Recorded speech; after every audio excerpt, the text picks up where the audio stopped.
Bonjour à tous, c'est iMage et on est parti pour les crypto news de ce 10 mars 2021. Hop. Et on commence avec la blockchain favorite de votre youtubeur préféré, la Binance Smart Chain. Quelle énorme blague, qui sont tout simplement des copies-colis de NFT, donc de Bunks, OpenSea, Bash, Max. Les gars, faites un effort pour les mots quoi. OpenSea, non mais c'est des copier-coller tout simplement des protocoles déjà existants. Même pas un effort de faire une innovation, juste un copier-coller. Ça c'est typiquement des Chinois, de faire des copier-coller. Voilà. Bunks là pour Cyberpunk, hein, c'est les petites images parce que vous les avez reconnues qui se vendent très très cher en ce moment. OpenSea, enfin voilà. Quant aux Bunks, voilà, plusieurs personnages sont déjà vendus pour plusieurs milliers de dollars, dont un Bunk extraterrestre à 100 BNB. Vous êtes sérieux les gars?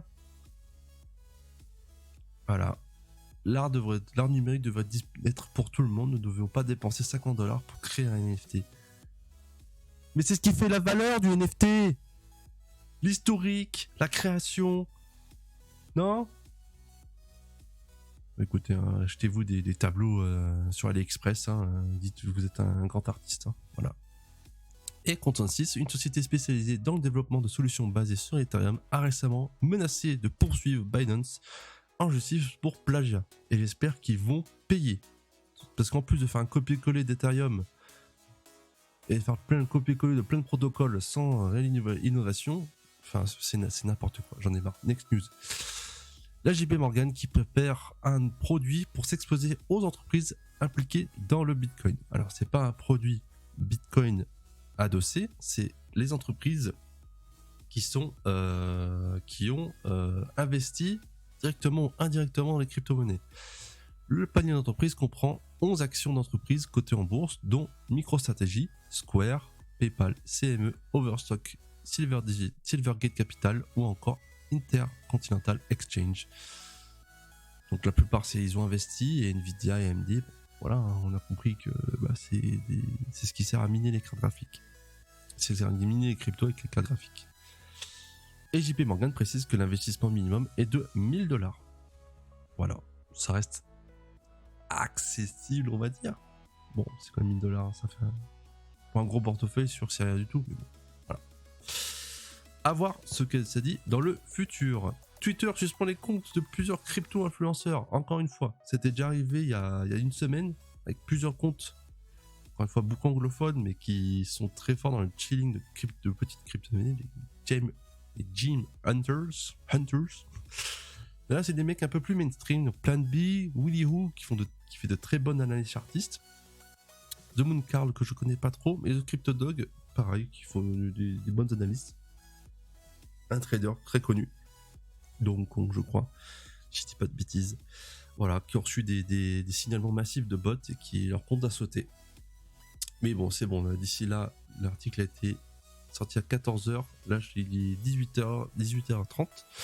Les comptes sont revenus à la normale, donc voilà. Mais bon, ça ne devrait pas arriver. Avoir des bots qui signalent et que le compte soit suspendu, ça ne devrait pas arriver. C'est anormal et ça devrait être contrôlé. C'est n'importe quoi. Hop.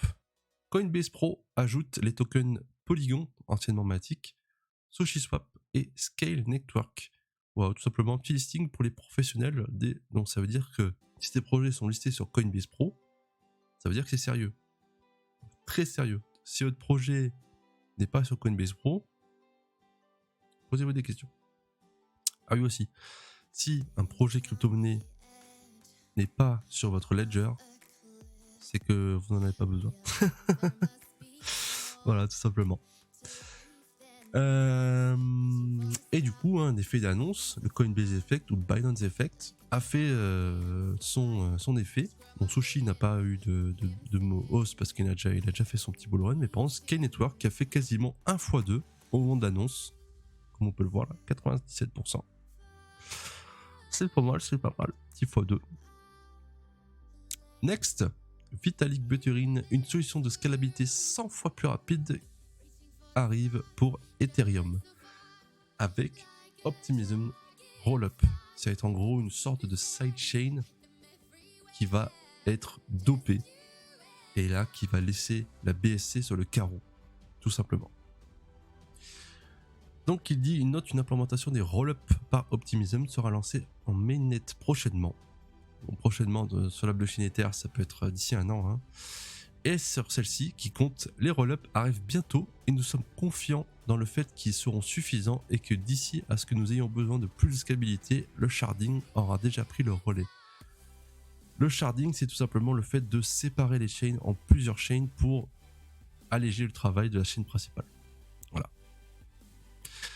Mais il explique notamment que si vous avez les roll-up, mais pas de sharding, vous avez toujours la capacité de la blockchain de traiter entre 1000 et 4000 transactions par seconde. 1000 et 4000. Déjà 1000 transactions par seconde. C'est déjà ouf. Sans sharding. Donc imaginez que par exemple 10, 20 shards. C'est fou. C'est totalement fou. Voilà. Mais bon, déjà ils sont déjà en train de travailler sur l'EIP 1559 qui va réduire les frais de la blockchain. On va voir pour la suite, pour l'instant, mais ça annonce que du bon pour Ethereum. Une fois qu'Ethereum 2.0 va être lancé, mais là, on va aller sur la lune. Déjà qu'il a bien monté, on va voir ici 1800$. On va voir ça à la fin. Mais l'avenir est radieux pour Ethereum. Wirex lance une Mastercard compatible avec 18 crypto-monnaies. C'était dans les plans de Mastercard de devenir le processeur de paiement pour les cryptos, comparé à Visa. C'est dommage pour eux, même s'ils commencent déjà avec leur programme de fast track. Et crypto.com, je crois, on est le principal partenaire. Voilà, mais il y a une possibilité de dépenser les 18 crypto-monnaies directement. Alors attention aux taxes, il faudra déclarer les frais, les taxes. 30% de flat tax sur les plus-values. Mais bon, voilà, ça permet de dépenser ces cryptos sans avoir fait des conversions, blablabla, nanana. Ce qui peut être un peu chiant.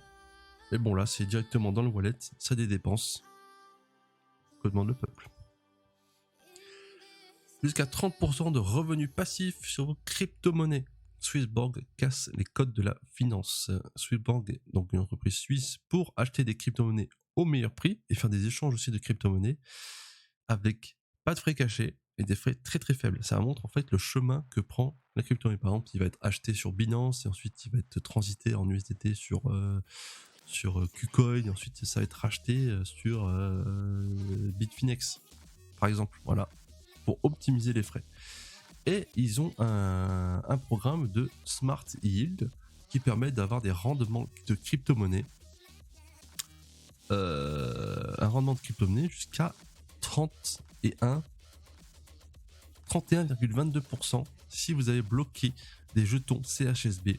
Donc 50 000 jetons CHSB, donc ça fait à peu près, je crois, ça fait pas mal d'argent. Hein. Au moins 50 000 $. Mais bon, ceux qui étaient là avant, au moins ils ont pu un retour sur investissement qui est pas mal.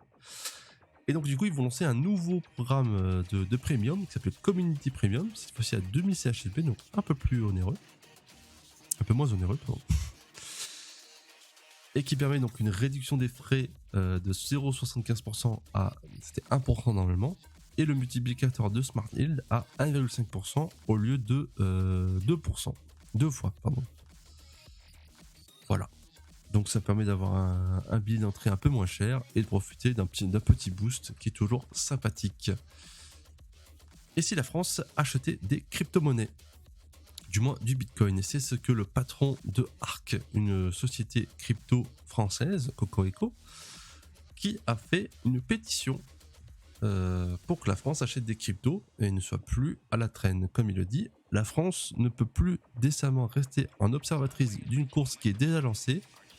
Ne pas posséder de Bitcoin la mettra en position de faiblesse financière dans un horizon de 5 à 10 ans. Les mots sont forts, mais il faut. Voilà. Donc si vous voulez signer, c'est avec le France Connect et il faut 10 000 signatures pour que ça soit parlé au Sénat. Voilà. Moi je vais signer après la vidéo bien sûr, parce que moi je veux que la France, déjà qu'on a une très belle réserve d'or, pourquoi pas un peu de Bitcoin, donc c'est un peu de l'or numérique.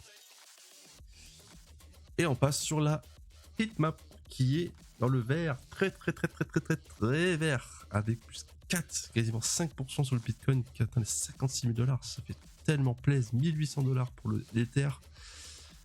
Des gens qui se prennent des claques, Nem, Xen, Voilà, 5%. Voilà, ça vient de se rafraîchir. Voilà, le Matic, hop, qui est là, plus 20%, qu'on a parlé tout à l'heure, qui était listé. IOTX aussi, tel, qui a fait une très belle poussée. RLC, qui fait aussi une très belle poussée. Le BAT, qu'on peut gagner grâce au navigateur Brave. Enfin bref, ça ne fait que monter. Le bull run n'est pas fini. Voilà, même si ça redescend à 40 ou à 30 000 $, le bull run n'est toujours pas fini. Mais ce qui fait peur aussi, je vais repasser en face cam, ce qui fait peur, c'est que les baisses sont instantanément rachetées. Donc quand est-ce qu'on aura réellement une correction et le bear market qui commence? La question reste en suspens. Je vous remercie d'avoir regardé la vidéo, j'espère qu'elle vous a plu. Si c'est le cas, like ou dislike. Hein. Tant pis pour moi, si c'était une mauvaise vidéo, un peu longuesque. Dites-moi si c'est un peu long. Dans ces cas, je mettrai moins d'articles à traiter. Et n'hésitez pas à commenter. Des playlists Spotify.